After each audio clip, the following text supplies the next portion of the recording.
All right, folks, so I completed 130 shaves with my Nasset blade. I'm going to resume a little bit later on, but since I hit that little mini milestone, take a break, enjoy some other razors, because there's really only one razor in my inventory that lets me use that blade. So let's play around with some others. I have been eagerly waiting for this lull to use this.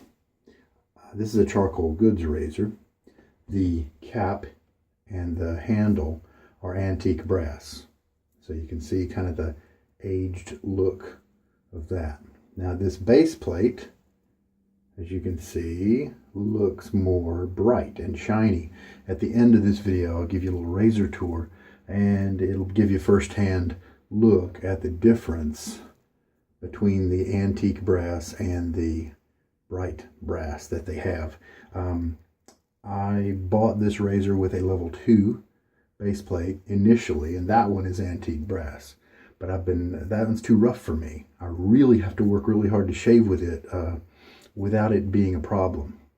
And so I was about to sell it, but then I thought, let's try the level 1. So I've been looking for a while online and all that, and I finally got a hold of a level 1 head base plate for this razor. So I'm really looking forward to trying this guy out. Hopefully it's in the usable range for me. So I've got my feather blade in there. The feather's been used 22 times, and I'm really enjoying it. It's in a good place. Okay, the soap for today is Eufros, and he makes his soap in another country, I think, and Ylang Ylang is this scent. I looked it up online to try to get the scent notes for this, and the label was very different, and so undoubtedly this is an older tub. I don't know if it's an older base, but that's what it is. The cool thing about it was I smelled it from the puck. This is used, of course. From the puck, I definitely get the orange, and then I don't really know what Ylang Ylang smells like, but it's probably in that kind of family, I think. And what I get underneath that, and I'm really happy that this is there, is a little layer of patchouli, and it serves to kind of ground it out. I did try out OSP orange and patchouli. I didn't really care for it very much, but I think it was the performance of the soap rather than the scent itself. Can't remember. From the dry puck, I like this. So let's see if it keeps that. So here's the cover for those of you who want to pause it and care. And why not show you the back label if you want to pause it and take a look at that. And that looks like Italian or something like that. Maybe Spanish. You got me. All right. The brush today has been soaking for a couple hours. It is a Semogue 1305. This is a wonderful soft brush. I don't really need to break it in anymore. It's very much a joy to use. As always lately, my 3D printed lather bowl, designed by Roger Quintero, and there'll be a link in case you want to look at those files, download them, and maybe print them with your own 3D printer or one you have access to. This is the XL size, 140 millimeters between the inside lip here at the top. I prefer that size for my business. I am again doing the cool idea that someone gave me online or put out there online, and I soaked it up. A bowl in my sink that's going to hold the water, and so whenever I clear the razor while I'm using it and swish, I don't have to use the tap. I've really been enjoying that. But then I'll use the tap to give me water for my face, and then that will clear away what's in the bowl and make it fresh for the next pass. So I'm really liking that idea. All right, so I am going to just splash my face with a little bit of water as prep. And I realized a few shaves ago that if I'm soaking these brushes for this long before to help them break in, because this is now a brush that's been used 7 times, so it's fairly young.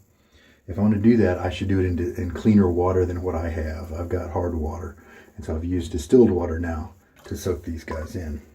I'm going to shake most of the water out. So load with a lightly wet brush here. And we'll load for about 30 seconds. And there went the 20 mark, so we'll go on to 50 from here. Pretty neat scent, scent strength from the puck. Hopefully it'll be nice when it's in the lather so I can smell it while I'm using it. 7 seconds.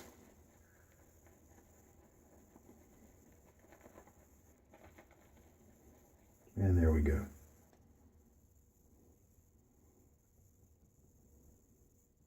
I have used one of his Habon Man, I believe, is the kind of the way the guy goes, the name the guy goes by online. And I've used one of his soaps before, Tierra Humida, if I'm saying it right. It's I really like that one too, and it performs really well, so I know it's good stuff. It's well regarded online as well. It can be expensive, but I get mine used, and so it's more reasonable, like a American artisan price level. All right, nothing to do now but take the bowl and start working it. So a lightly wet brush.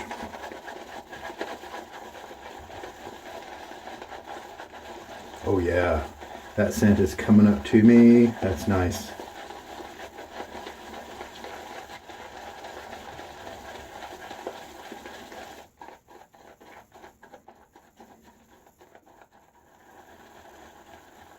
Pretty hard soap. Pressed down on it with my thumb. Barely dented it. Very much at all. So that's nice. I like that. That usually means the soap's going to last a little bit longer than some of the softer ones. Pretty nice little early thickness. Early thick kind of dry lather being generated from just the light water density of the brush. And so now that we've kind of equalized that a little bit,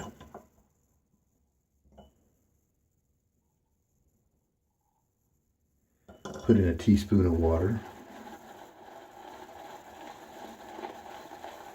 Somebody online, a YouTube viewer the other day, I read that they had taken and printed up one of these bowls, and they found a price point of about $48, I think, which is lower than what I poked around just a little bit, and it was much higher than that. Told you guys about that the other day. But so 48, that's not really bad. Obviously it's cheaper if you can find one at the public library. Probably some municipalities have that.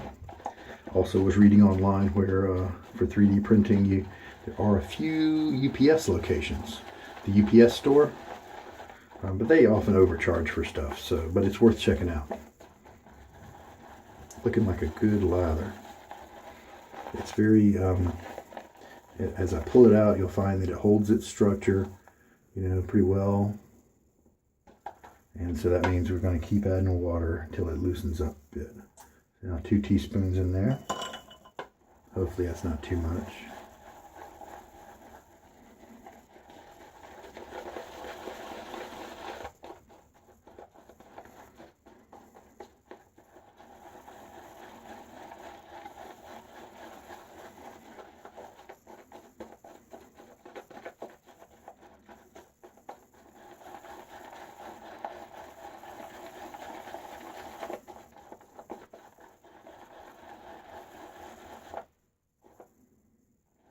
I like the scent.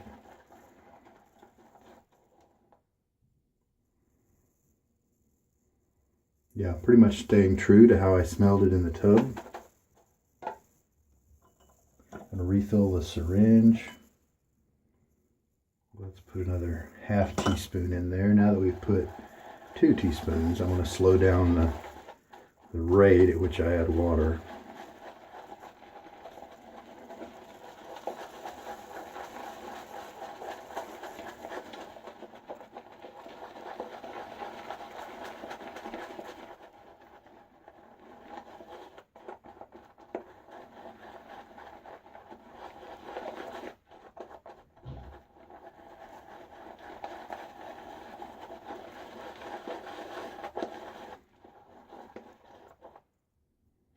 Let's look at how it behaves here. Not bad. It's got some bubbles in it. Let's kind of work on those just a little bit.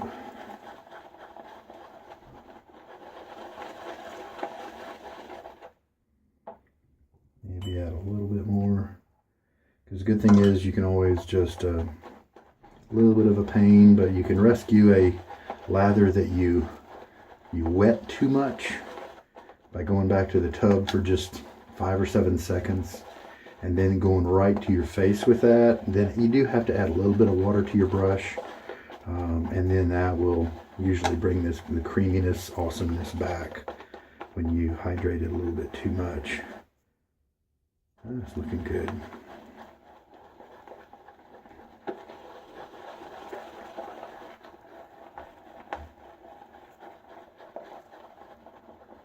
Let's see how it's behaving now.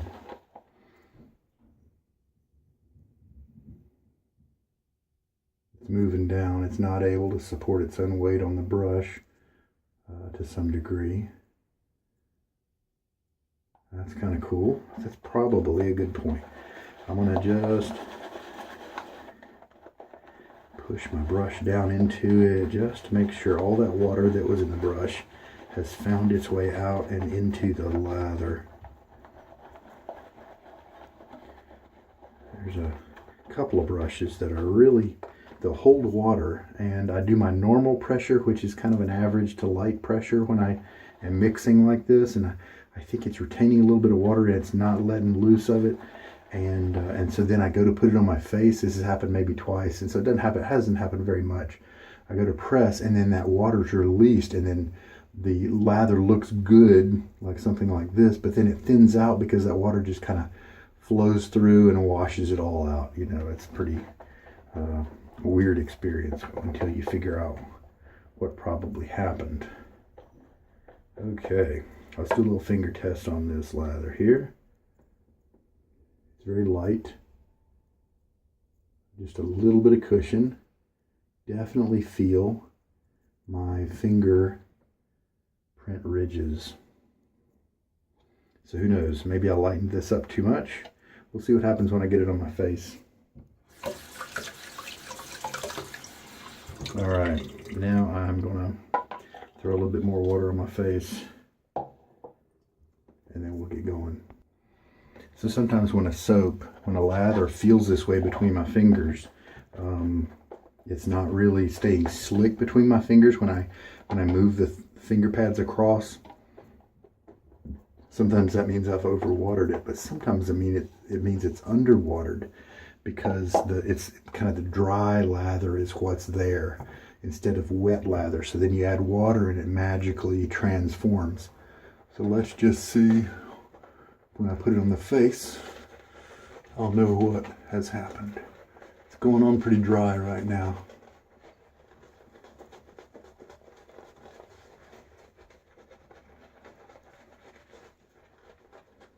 So here's what we'll try.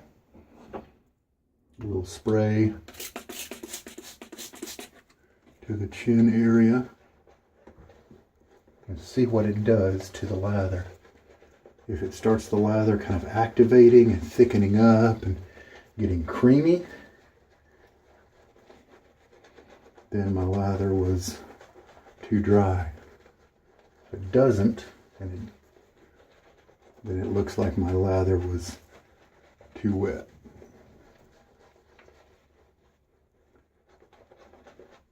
And it looks like my lather was too wet. So what that means, I will go back and get some more of the kind of too wet lather here, too thin, and bring it in.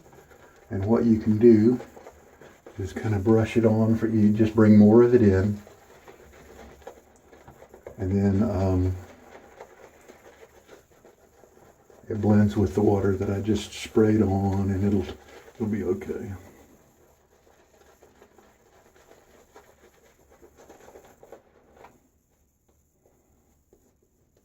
Yeah, nice even farm rows here, if you will. no clumping or anything like that, so it's not too thick. So it looks like this particular soap, I ran it just a little too thin, but then you just lay more soap on top of it, and then what happens is the water evaporates just a hair, and so then the creaminess starts to bond a little bit together. At least that's how it seems like it's behaving, and it often works. It may mean you need to use up more soap that way, but it may mean that you have to go back to the tub for maybe the third pass, depending on how everything goes. All right. Unshaving area there. And here we go. Level 1. So the level 2, super rough if I use a normal razor angle. So I had to learn, instead of something normal, I had to learn to ride the top cap, open up the handle angle, and that made it workable, but it was still sketchy. I'm hoping this will be mild and enjoyable.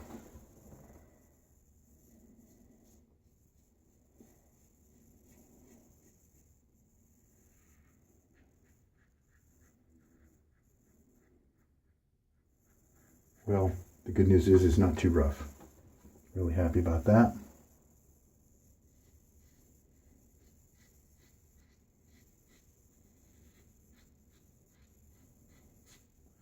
Of course, I am using a feather that's been used many times, but other razors, this feather is behaving a lot better than this particular razor. And so I am not going to consider this a good test yet with this razor. I'll put in a much younger blade, and we'll test it across different scenarios. Definitely not going to pass judgment on one that I'm using an older blade on, but just goes to show you that a lot of people throw their feathers away after 3 uses or something, and this is getting the job done at now 23 uses. All right, let's rinse. All right, so early on you saw how elastic I made that lather.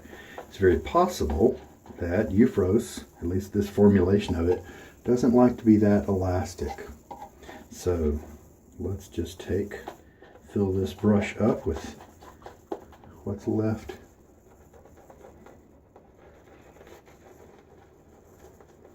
Get the next layer down. And then, as always, the second and third layers are going to be a lot smoother.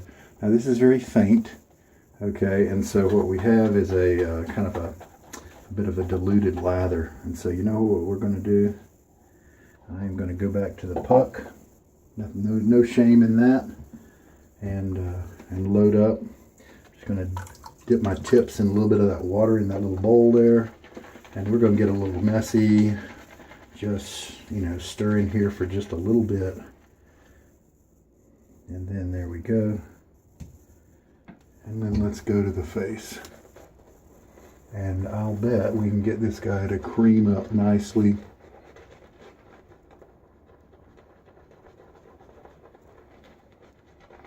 Give me a little bit better glide and face feel and protection and all those things. Super soft bristles. This is a great brush to do this with because it's not a really scrubby brush, and so it's not gonna work my skin over, and kind of tenderize it. It's really nice.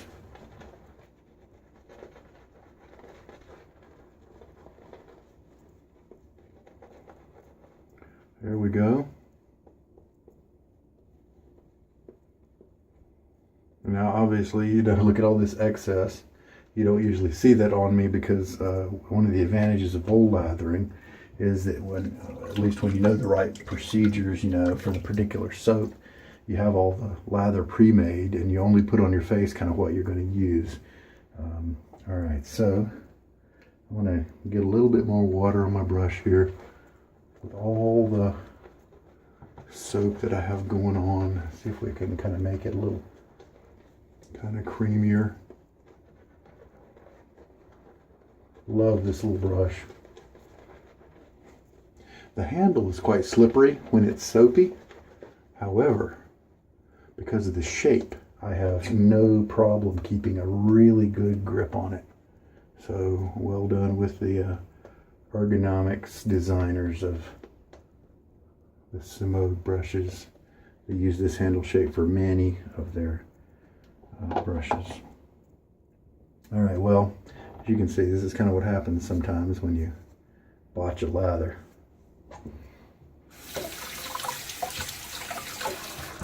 All right. Oh yeah, that's more slippery. Very nice. Now, this is a great time to kind of test the scent. I definitely get it, but it's kind of weak. I'd say maybe a 3 or 4 out of 10. I'm smelling it, but it's not super present during the shave. Interesting. All right, let's try this guy out now.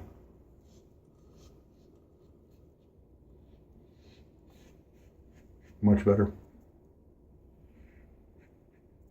This is the glide. This is the feel that one should have when shaving.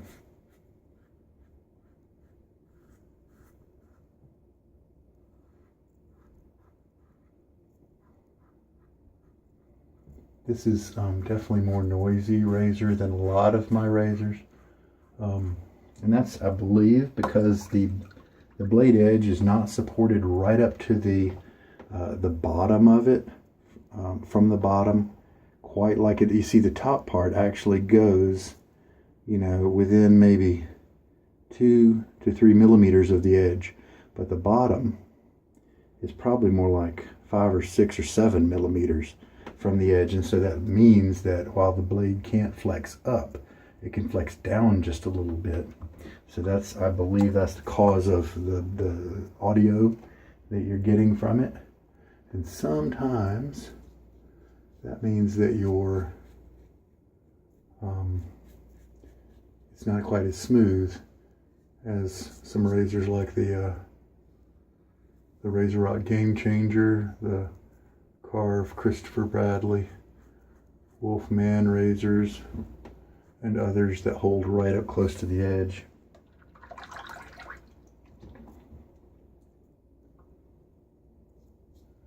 But I am enjoying the comfort level. I don't feel at risk.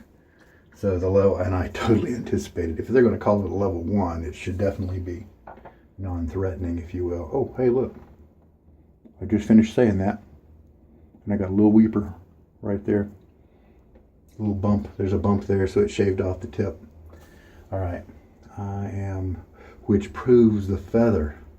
And I didn't even notice when it happened. So that proves the feather is still in the zone. It's still doing its job. Super sharp. Okay, it's not like I'm shaving with some dull blade for those of you who throw away your feathers after 2 uses. All right, gonna rinse now. All right, let's lather up for this third pass. Hopefully there's still some of that kind of concentrated lather that was in the brush, because that rinse was definitely better.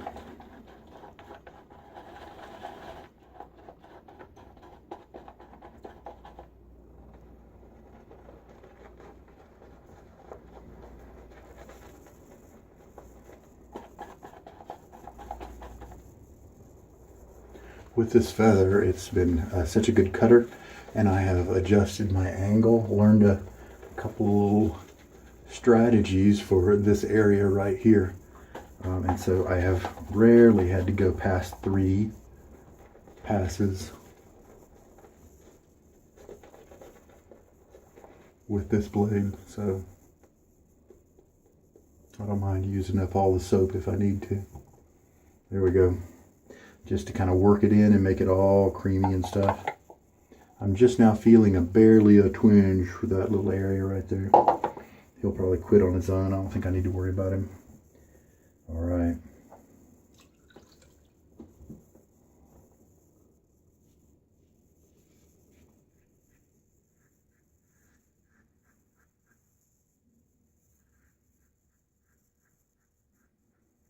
Of course, this is going to go very smoothly because it's the third pass and there's not very much hair left.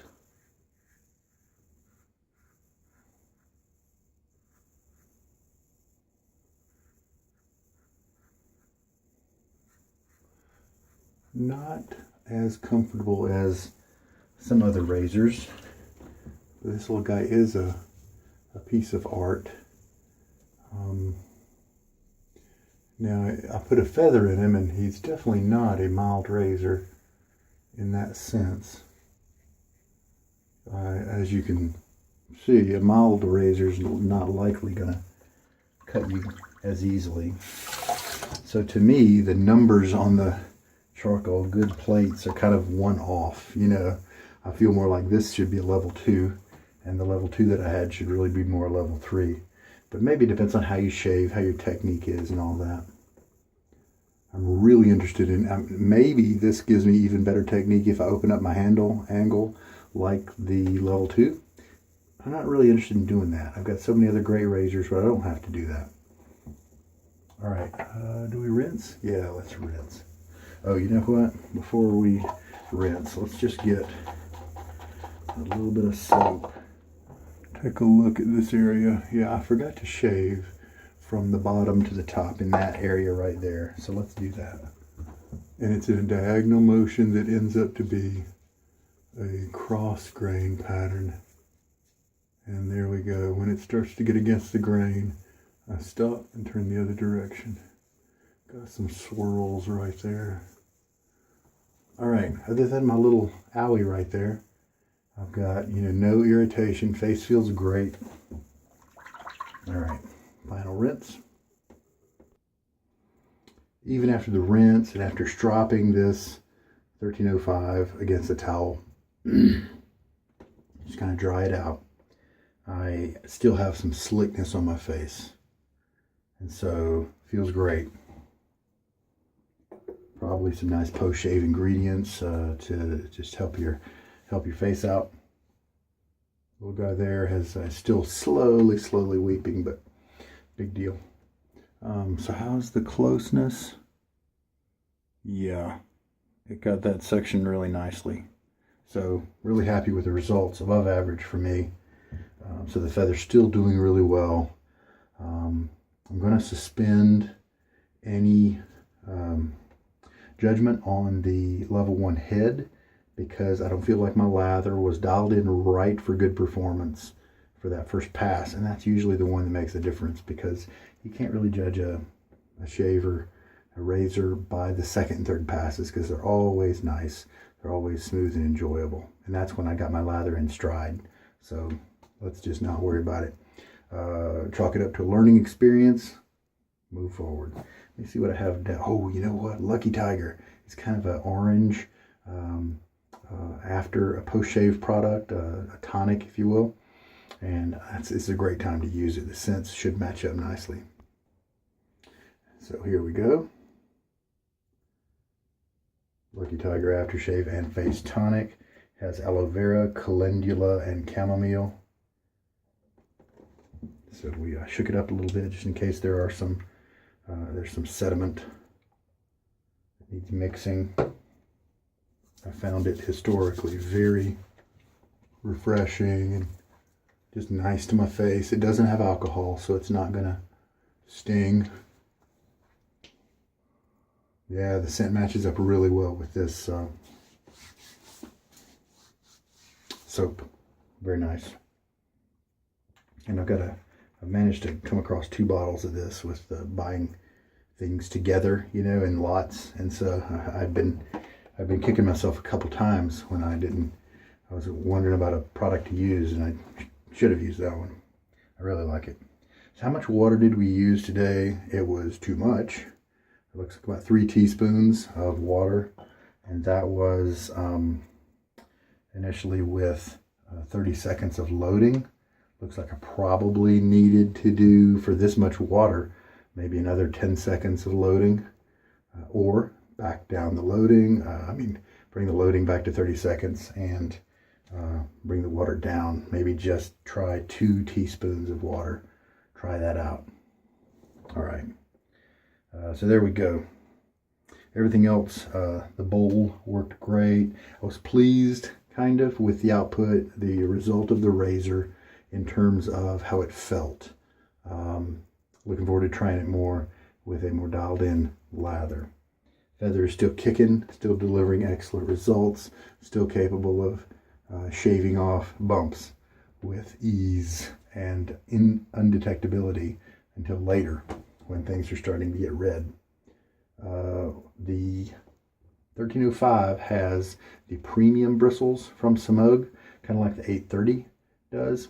And the 1800 also has those bristles, but they're mixed in with the extra to give it maybe a little bit more scrubbiness and backbone. Sometimes that's nice.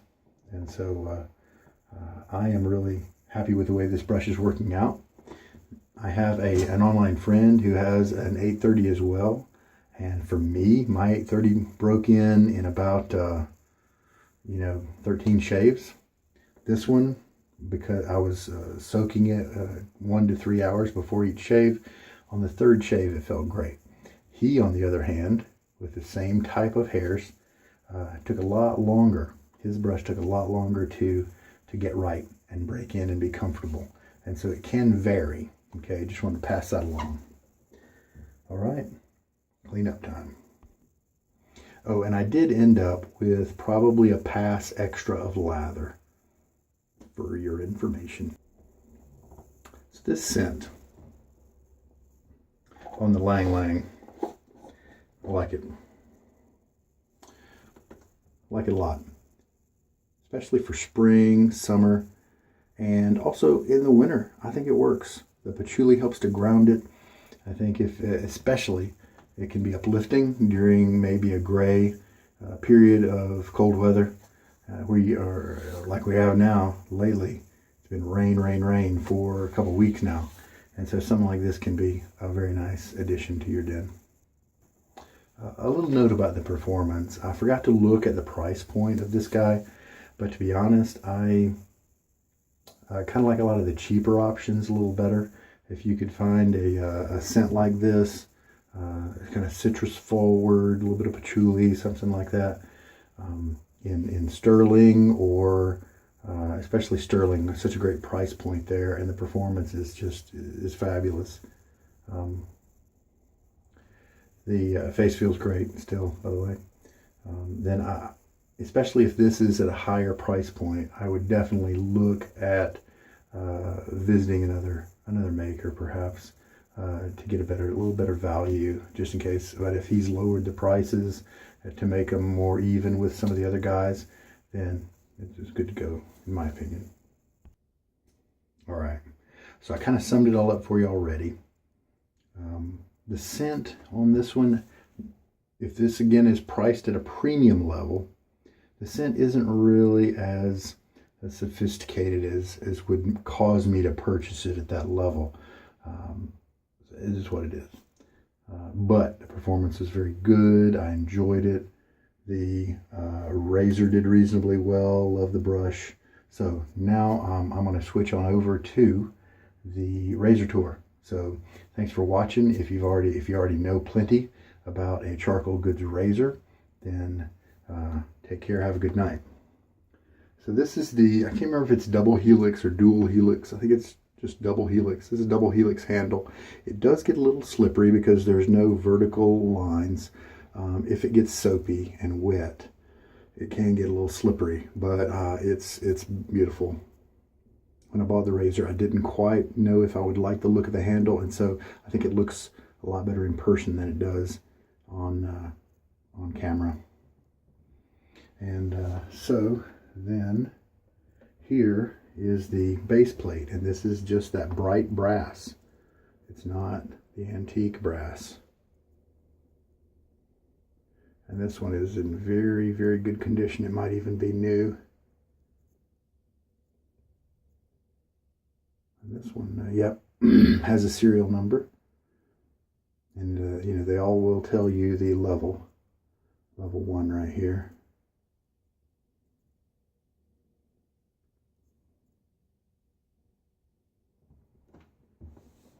And then here's a top cap. Now I've been told this antique brass finish will actually wear off and it'll get lighter and lighter in color. And I would assume that once the coating or wax or whatever they put on it, once that wears off, then it would start to get the patina that a brass razor does. Underneath here, you know, it's definitely darker because it hasn't been worked quite as much. Here's the profile. And then, so just to compare side by side, the look of the antique brass with the bright brass, they match really well together in the razor, because when you put them together, you just, one of them accents the other, you know, like this. So that you can tell if you look at it on the side there. And I would think that this would start to get a patina, and then it would start to match the antique brass. I've heard something called Renaissance wax, which I've never heard of or used before, is used if you like the antique brass finish, and if you want to also protect the bright brass finish. I assume, you know, it's some kind of a layer of protectant. I don't know if it's actually wax or if it's something else, but just to let you know about that in case you are thinking about one of these razors. But see, I think it matches. It brightens up the razor a little bit with the normal antique brass base plate. It's a little darker look on the razor. I think it matches and works well. So there's a razor tour of the antique brass, mostly charcoal goods with a level 1 base plate. All right. Well, hey, I hope there was something here for you that helped you out. This is Sugar Daddy Shaves. Take care and good night.